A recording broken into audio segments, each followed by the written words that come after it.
Welcome to the Weigh In Podcast, your prescription for a healthier life, where wellness is more than just a number on a scale. We'll dive deep into not just weight loss, but the medical, emotional, and lifestyle aspects of well-being.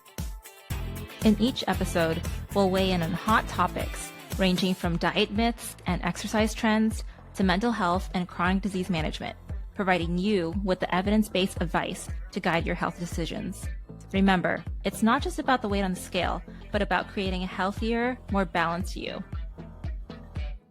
And now we continue with episode 7, part 2.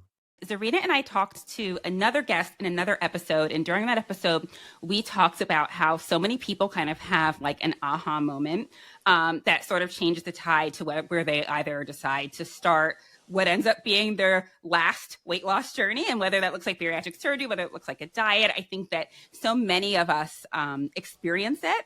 And so I just wanted to know if either of you had that, which was like, okay, it's time to lose the weight. I'm going to do the surgery. I have to give a huge shout out to my therapist who I was chatting with at the time. She was aware of my struggles, obviously, with mental health, with anxiety, and with how often I would talk about how unhappy I was with my body. Like there was just kind of this like threefold package of like, yeah, we're going to talk about my depression this week, my anxiety, and we're going to talk about my weight loss because this is like the thing I'm constantly struggling with. And there was just one session where she was like, have you considered bariatric surgery before? Or have you considered weight loss surgery? And I was like, I had thought about it and I was like, no, that's not for me. I really anytime it came up in my head, anytime it came up as in my frame of awareness, I would brush it off.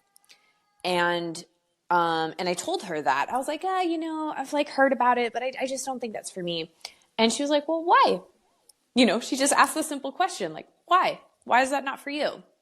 And it really, as therapy sessions do, it had to turn into this kind of like self-examining, like, oh, well, was I kind of instilled this wrong way of thinking about it? This did I have these preconceived notions about something I truly knew nothing about?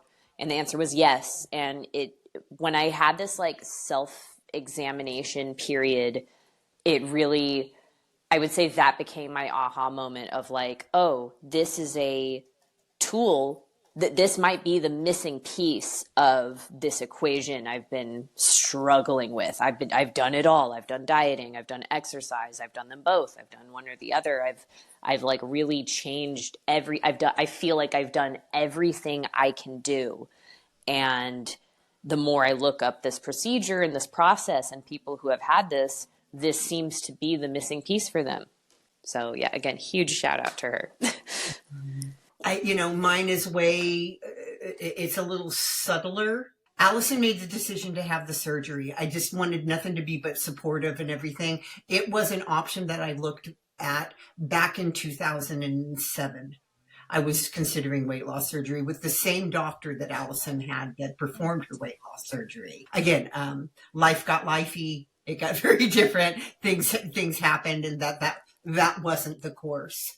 And then I moved up here to Ashland, Oregon, and I visited the doctor and asked about it. Again, because of circumstances at the time, it wasn't going to be paid for. And again, there was a few things. There was I didn't have enough comorbidities, or there was something that they couldn't make it work with the kind of health insurance that I had. Allison's pursuing this. I pick up what are my benefits in Medicare? I pick up, and I see that it's a covered surgery. Oh, wow. And I did so. Medicare? Yeah. I'm surprised. There's an avenue. You know what I mean? I had my book with me and I looked what are the exclusions? My insurance before I was 65 had it listed as an exclusion. And it was going to be a fine. I was just oh, don't bother. I couldn't even get an appointment with the bariatric surgeons. They wouldn't even accept me because they knew that it was a losing battle. So found out that I could do that. Shout out to Southern Oregon Bariatric Center. who groomed me, if you will, into the process. And everything you guys have been saying prior, there was, if you will, an indoctrination that needed to take place. There were mind prep videos. That's exactly what they call them, because you prep your mind. There's a therapeutic value to really analyzing and changing your relationship with food in any way, shape, or form you can. So meanwhile, I'm going to these classes, I'm listening to the mind tapes, I'm going to doctors, I'm following the suggestions. And during this orientation, they gave me two things. They looked at like my mass body, whatever. And they said, we recommend that you follow this much protein and this many net carbs.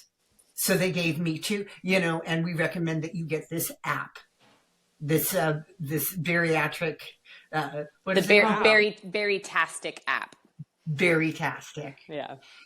And it's a weight track. It's not a weight tracking, a food logging app, a calorie tracker. Yeah, that kind of thing. It's a MyFitnessPal, very similar, but specifically for bariatric patients. I can't think of an aha moment without thinking of spiritual guidance.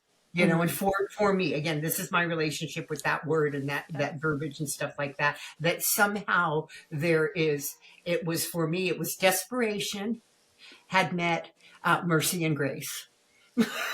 You know what I mean? And it was like, so all I had to do was, put one foot in the other, do this. Everything seemed effortless from that moment on. It seemed simpler. I love the whole thing about, again, the relationship with it's a tool. There's confusion about how it will solve the problem. I got to lose 83 pounds before my surgery just because of the lifestyle change this program offered me. And that is that's what living that best life ever, Yeah. You know what I mean? Yeah. It's like all that kind of stuff, the changes in my life, the relationship with so much that I feel invigorated and in a sense reborn. Yeah, she blew my mind. I basically told her I'm pursuing surgery. This is my date, this and that. And the day I had my surgery, she began her reevaluation with her own weight loss. And she lost the same amount of weight that I did in the same amount of time before her own surgery. Without surgery, there was this neck and neck thing going on where I had lost 40 pounds in whatever months, and so did she without surgery. I was just like, Mom, when was the last time you did that?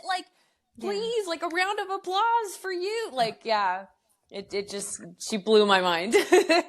So sometimes you need that kickstart. You need someone else to see it, and you're like, okay, if it happened to them, it could happen for me. So I think it's really powerful and really great that you went through that experience and that you inspired your mom to do that. So it's really awesome. And so actually touching back, so you mentioned Medicare.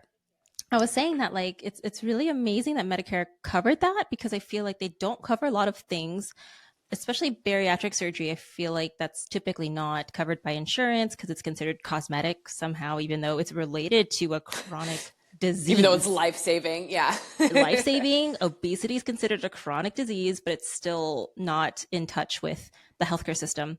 So I wanted to ask both of you the process of that. Did both of you guys get approved by insurance, or did you have to pay out of pocket? What was that process like?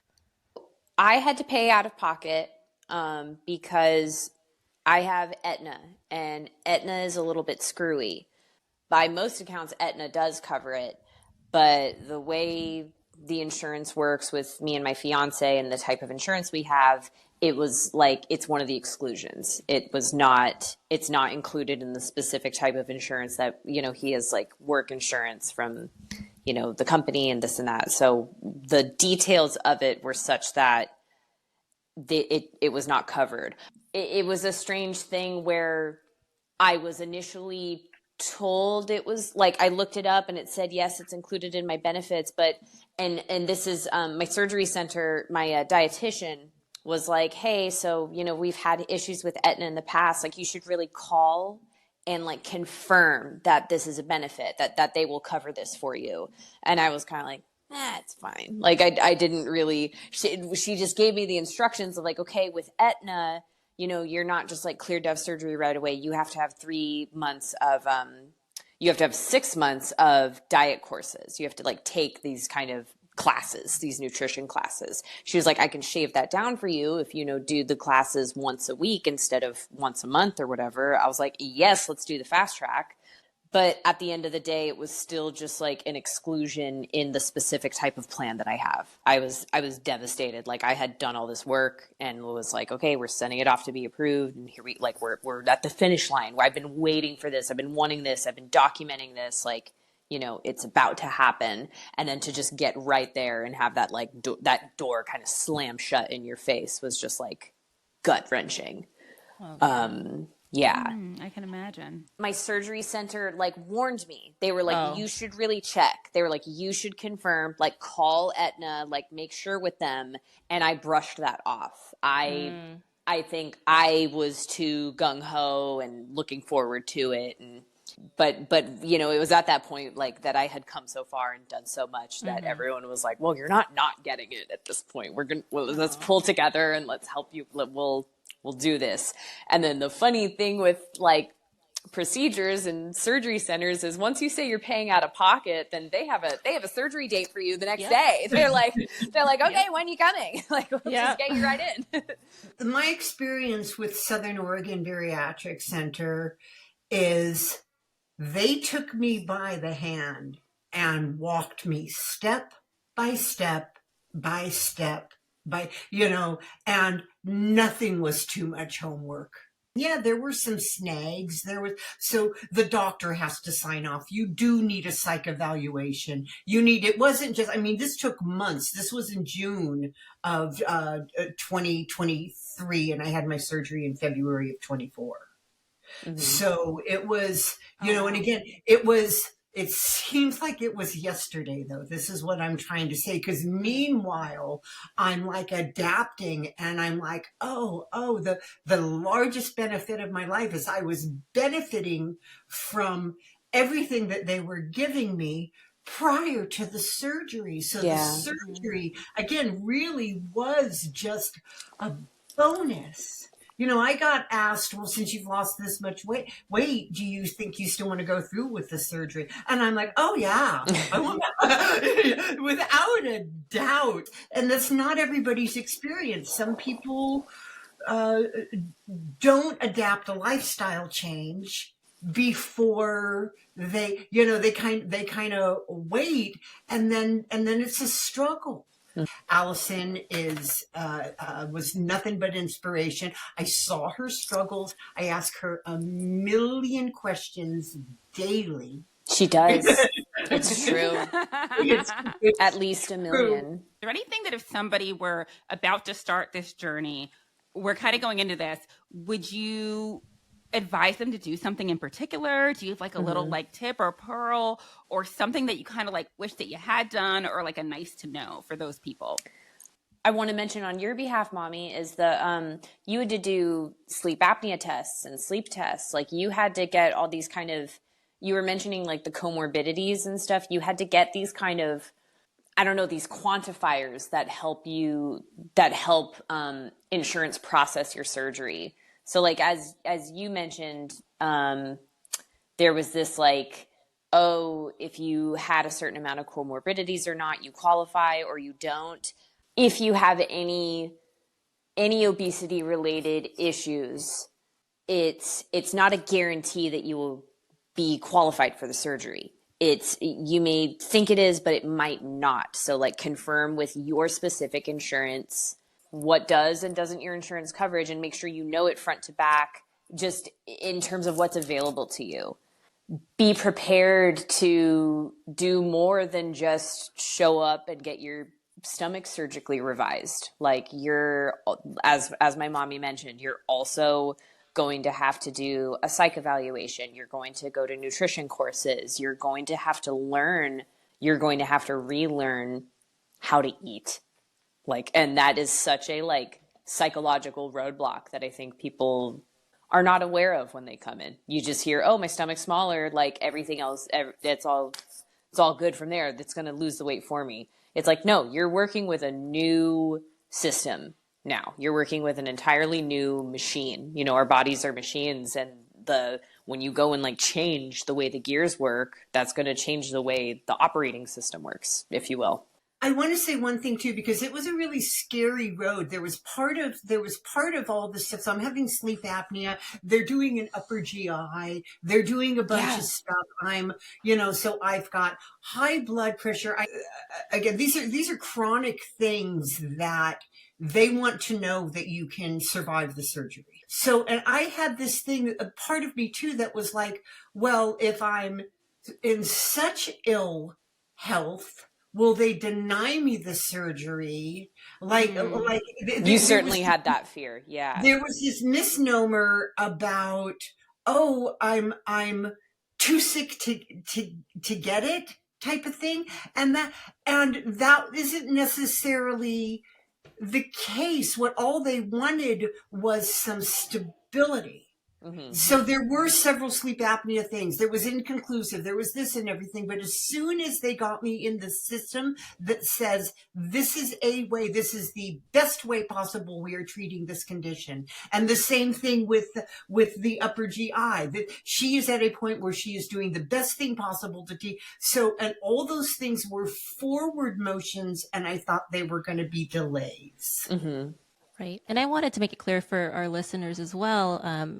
As practitioners, we always have to rule out every other cause that could be causing weight gain. So oftentimes, sleep apnea could be causing weight gain, thyroid issues, anything else. So, I mean, you can do the surgery, but are you getting to the root cause of what's, making you gain weight? And if the underlying thing is obesity, then yes, this makes sense. Yeah. Otherwise, if you have other like autoimmune issues or something going on, it's not going to work for you. So that's why they just like to be very thorough and make sure that they're hitting all the targets that they're supposed to get.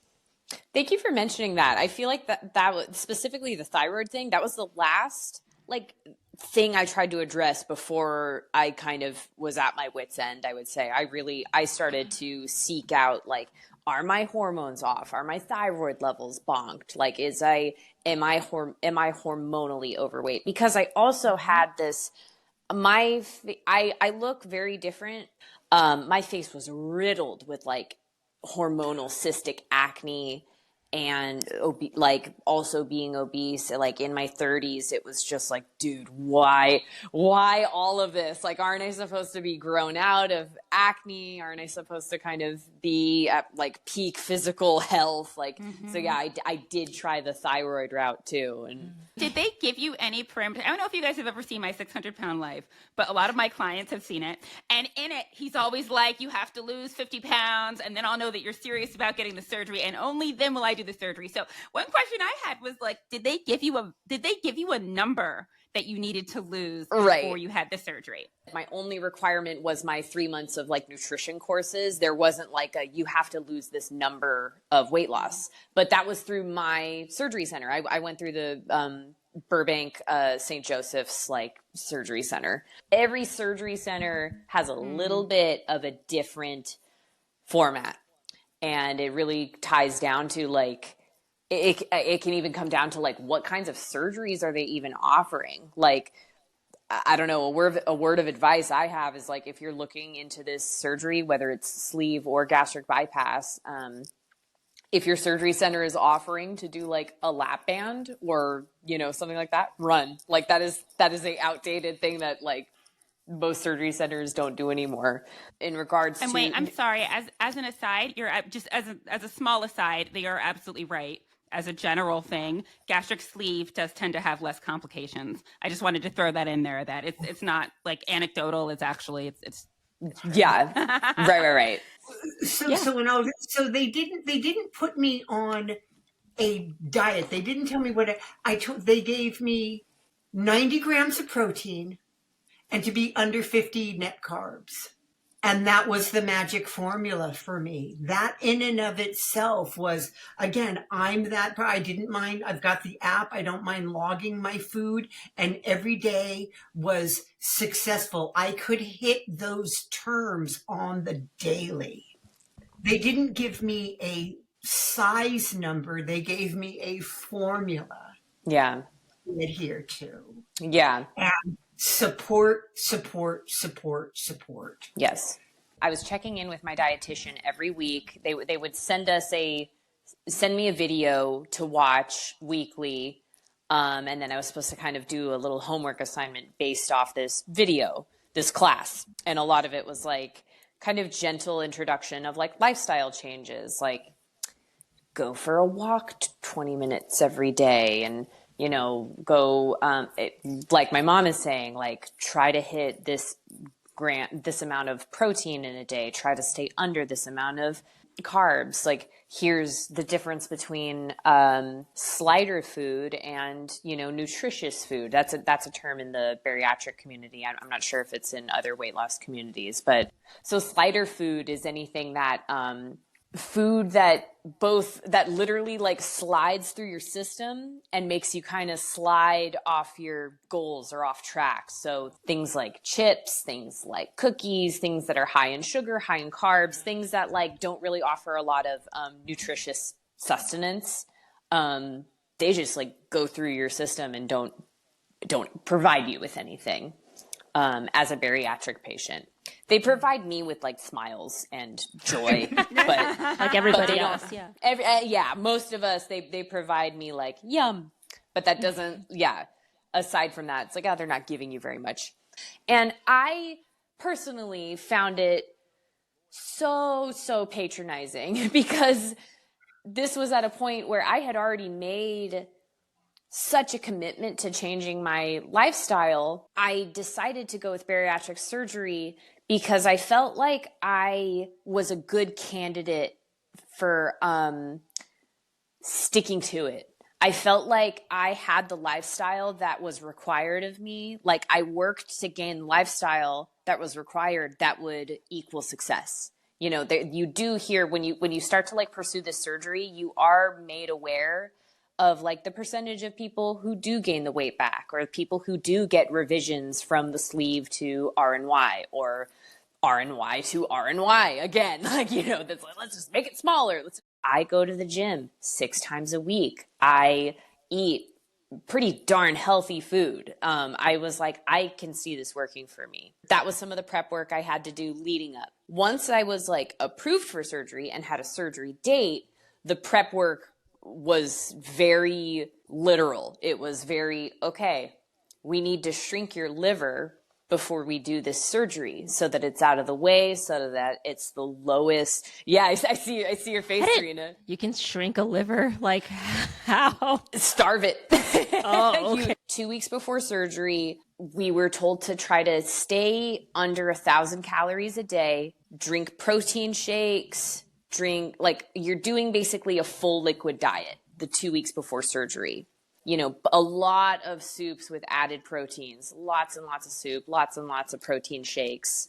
What you're doing is the liver reduction diet, so that when they perform this surgery, your liver like rests over your stomach. And most bariatric patients are obese, and most obese people have, the enlarged liver, like whether it's from alcoholism or obesity or whatever the reason is, we tend to have this like enlarged liver. Wow. I was also just curious about the actual surgery itself. Is this an overnight stay? How was that process like? Mine was an overnight stay. It was a 45-minute procedure, like first thing in the morning.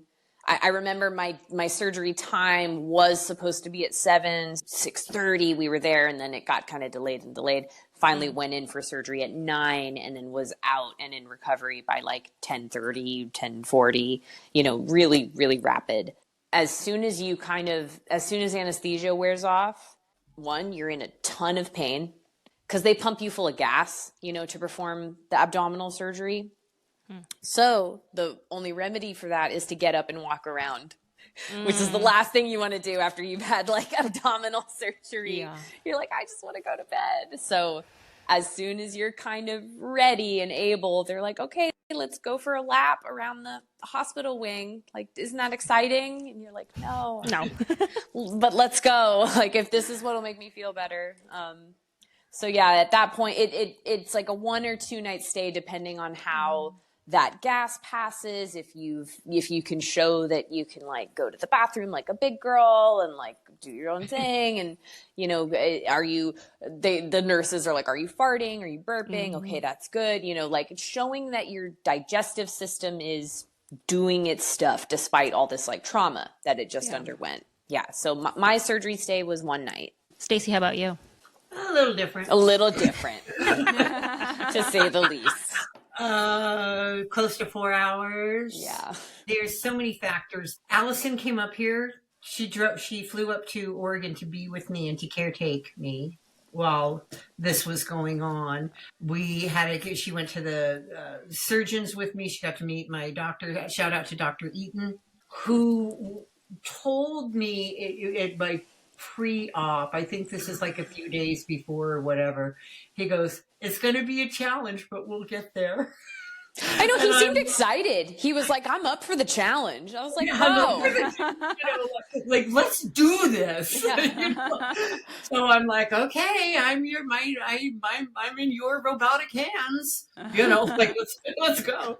Again, the liver shrinking thing was a little different too, because my facility, what was warranted there was they actually even allowed me to drink water up until a few hours before my surgery, because you suffer less dehydration. I was still allowed to eat, Oh yeah, you didn't have to do bowel prep. I had to do bowel prep. Whoa. I didn't have to do that. Yeah. I had to take, what is it? Go lightly. Colon blow. No, it, Miralax. saline. No. If it's I think clear, so. Yeah, there's It was magnesium clear. citrate. It's Yes. just a bottle of magnesium. Yep. Tasted Oh. like lemon. Yeah, that was it. Oh. I had to have that. Had to specifically have that. Had to have like a potassium tablet a couple days before the surgery. Like, yeah, I had the closer it got to the actual surgery, it went from, okay, you're on your full liquid to like, then it was like, okay, 2 days of clear liquid. Then it went to like no protein shakes, like only broth. Yeah. They really wanted my system Clear. empty. Yeah. Like we don't want to see nothing. A very, very capable surgeon. Very, very, it was again, I'm just like so grateful for the whole experience. And with me, what was going on in my abdominal cavity was adhesions. Mm-hmm. So the first 2 hours of surgery, he's removing adhesions. Yeah. Okay. And that, again, that was a different factor that not everybody is going to have experience with and stuff. And also, which I hear can be common, is I had a hiatal hernia that he repaired. So, and then the weight loss surgery. So the ruin why. So I just like to say that I got a three for one. Yeah. But sometimes you don't know those things until they actually cut you open and then they see that. He knew. He knew. He knew by looking. He was so amazing. He looked at my belly. He had me lift my shirt and just looked at my belly. I've had 15 prior abdominal surgeries. Oh, okay. So he was, and he would look at each scar and say like, oh, gallbladder, oh, appendectomy, C-section. And I was just like, how do you, anyway, because he's a freaking surgeon is how he knew. Yeah. So he was naming off the surgeries from my scars. I had a stoma from anyway, the guy was just, I felt like so, put me in his capable robotic hands. Yeah, that's why they give him the big bucks. He knows what he's doing. So. And he's able to communicate it, which is no small thing. Yeah. The fact that you're able to give me this much detail tells me that he 1,000% was doing his job and communicating clearly, which is awesome. I had So- just a little shout out to one last thing, a unique experience too. There was a woman who was a nursing student who got to witness, who was in the theater while he was performing the surgery. And she came in, she saw me on the floor, came in, she saw Alison walking me around shuffling around the floor, trying to get, your bowels moving or whatever. And this woman came in and she goes, I got to witness your surgery. That's so cute. And I was That's like, adorable. tell me what happened. Tell me what. And she was like, happy to tell me what she went. She goes, it felt like she knew me in a different kind of intimate way. Oh, that yeah. was She did. really I saw all your insides. Yeah. She was invested. Anyway, I just wanted to, that note I felt was very special. Oh. So I That's wanted to awesome. ask too, was it required that you had to like have number 2 before you left the surgery place? What was the process of that? No, not me, because I was constipated for days, and they warned me. They were like, "You're going to be so constipated." Like, I was the most constipated I had ever been in my life because I was drinking nothing but protein and this and that. And like, I remember the first poo I took was a struggle. And the only solutions were like, fiber, like I take Benefiber now. Like, hallelujah, I love you, Benefiber. And like dieter's tea was kind of the other thing I was trying. It was also a liquid, and Katie knows. No, I'm also smiling. just laughing because you and your mom are so good with the shout outs. Your mom's like, shout out to the nursing student. You're like, and I'm like, shout brand. out to Benefiber. I'm like, product, like, endorse me. Yeah, exactly. Not sponsored. Not sponsored at all. I'll take money, but yeah, I'm not sponsored. No, and it's funny, in the bariatric community, there is this dependency on certain brands, and like Benefiber is one of them. Like there's a protein drink kind of like cult of like, oh, which team are you? Are you team Ensure? Are you team Premier Protein or like Orgain? Where does your allegiance lie? It's all, these brands have become like very invaluable in our journeys.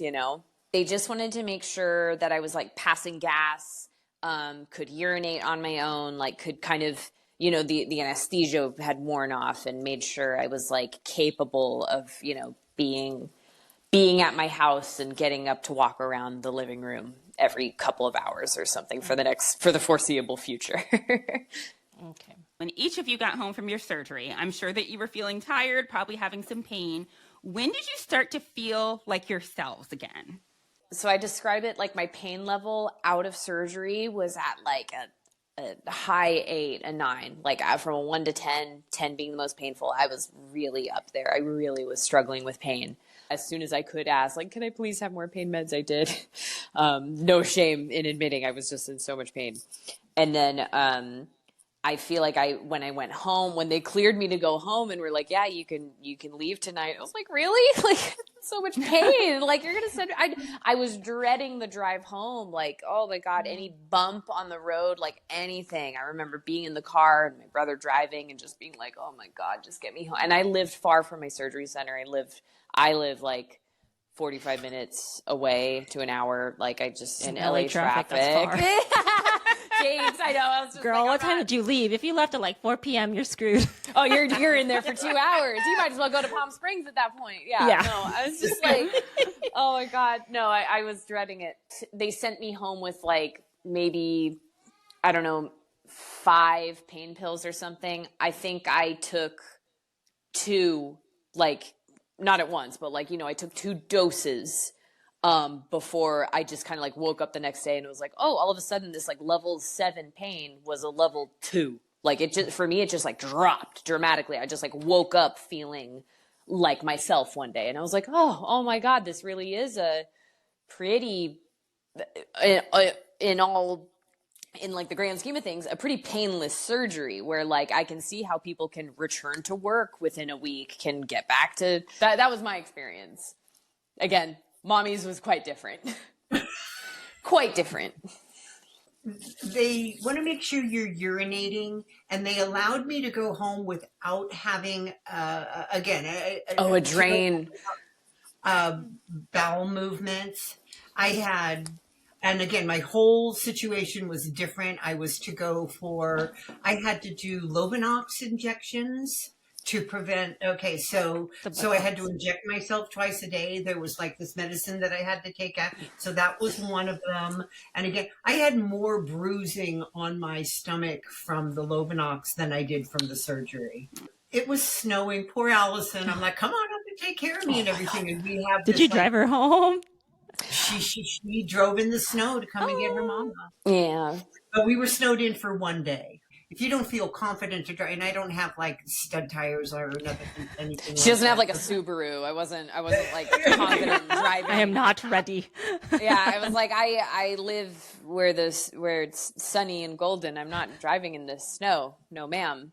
But yeah, your surgery was on the Thursday, and you didn't come home till Sunday. Again, I was in a lot of pain. Where the first couple of days, it was like, I don't know how they regard that. They were giving me injections, like every so many, whenever I needed them, basically. And then I was able to take a pill, and they controlled. And then when I came home, I was on prescription pain medicine for about 2 weeks post-op as well, which is a lot longer than Alison. And again, but my procedure was different. Yeah, many of your factors were different. You're in an older age bracket. You do not have you don't have like a athletic physique that I had. Yeah. There was so much that differentiated our experiences. Then we had to go back on a Monday and on a Wednesday for hydration. I had to go for IV hydration. Oh, yeah, for 2 days. So we did that.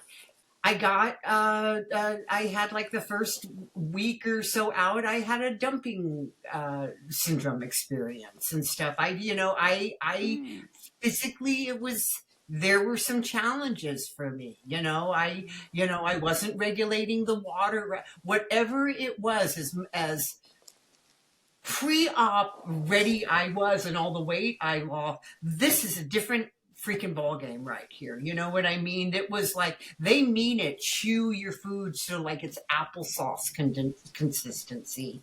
Don't do, and then certain foods that I had no trouble with prior, all of a sudden I'm not tolerating. And then we're still talking about soups. Those Pacific and Imagine soup. Shout out!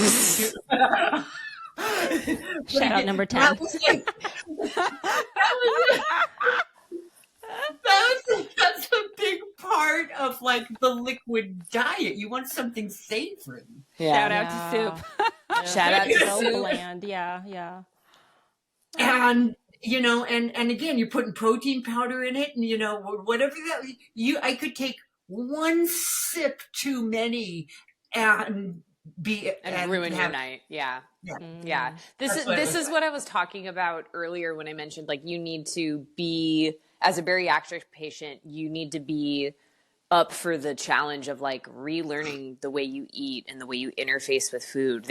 There are like rules to how you live your life now. I don't eat and drink at the same time. That's something that's like never going to be on the table for me because of how much your system has changed. Like just this quote unquote simple change of like my stomach is smaller and now there's a different like route that like my digestive tract takes and my like, all this, the changes that were made. There's no room for both liquid and food. There's no sipping and eating at the same time. It's 30 minutes after you have a drink, you wait 30 minutes, then you can start eating. Thoroughly chew each meal. I had like guidelines down to the like, okay, give yourself 30 seconds to chew each bite, swallow, wait 30 more seconds. Your meal should take you, your 2-ounce meal, which to a normal human would be 2 bites. That should take you 30 minutes to consume. And it's just this like different ball game of going from, someone who is a foodie, a self-described foodie and like loving eating and, can get competitive with how, oh, you were hungry, you ate that burrito in 5 seconds. Like, I've been that person a lot. So to change all of that to this, like, okay, you have to choose, like what she was saying, choose so slowly, like engage with your food differently, was really a learning process and a huge learning curve.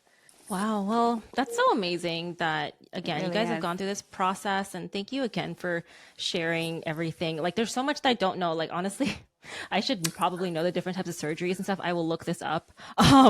But yeah, I didn't know. Yeah, there's gastric bypass, gastric sleeve, and so it's really awesome that I love that you both came on, because I know, Stacie, that you were a little hesitant to come on at first. So I'm so happy that at the end of the day you still wanted to come on. So happy that you guys came. This is going to be such a helpful episode, especially for people that are considering doing it. And I really appreciate how candid you guys were. Yeah. But I did want to give you guys a chance to plug your social media handles. And so if you wanted to.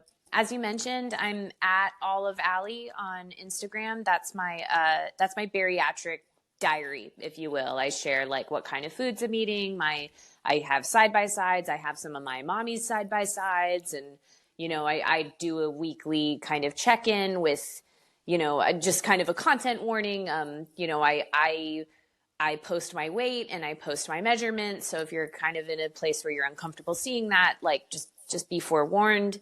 I'm pretty candid. I curse a lot. I'm a pirate, I guess. Yeah. Oh, Stacie, did you have any? I don't know if you're on social media. I got nothing. I was going to say, my plug is for a good time. See my daughter. See my daughter. Oh, Lord. Oh my God, I love you guys. You guys are amazing. You guys are the best. Thank you. Serena very much so undersold you. She was like, oh, yeah, this is really nice. She didn't tell me how fun you guys were. Aww. I had to give it a surprise. You got to learn for yourself. This is what I came in with. This is who I met when I was little. They have not changed in a good way. Honestly, no, I love it, because growing up, my parents were very strict and da-da-da. So it was kind of cool kind of seeing, okay, you can have an open relationship with your mom. You could talk about everything. That's weird. Yeah, these guys are weird. Those those witch hippies next door, stay away. Oh yeah. So yeah, thank you so much again. So appreciate it. Okay. You too. Bye-bye. Bye-bye. If you've enjoyed today's episode, please take a moment to subscribe to our podcast, give us a rating, and share with your family and friends who might find it helpful. And remember, we love hearing from our listeners. Connect with us on our social media channels or shoot us an email with your thoughts, questions, or suggestions for future topics. Don't forget to check out our website, www.thewayinandpeas.com, and to follow us on Instagram at thewayinandpeas. If you need one-on-one help with your weight loss or wellness journey, book a private consultation with us. The A-List Clinic can be reached at www.thealistclinic.com or on Instagram and TikTok at The A-List Clinic. And my clinic, Lifefire Weight and Wellness, can be reached at www.lifefireweight.com or on Instagram and TikTok at Lifefire Weight. Thanks again for tuning into the Wayne Podcast with your hosts, Katie and Serena. Until next time, take care and be well. The information in this podcast is for general information only. It is not intended as medical advice and should not be relied upon as a substitute for medical consultation with a qualified medical provider familiar with your medical needs.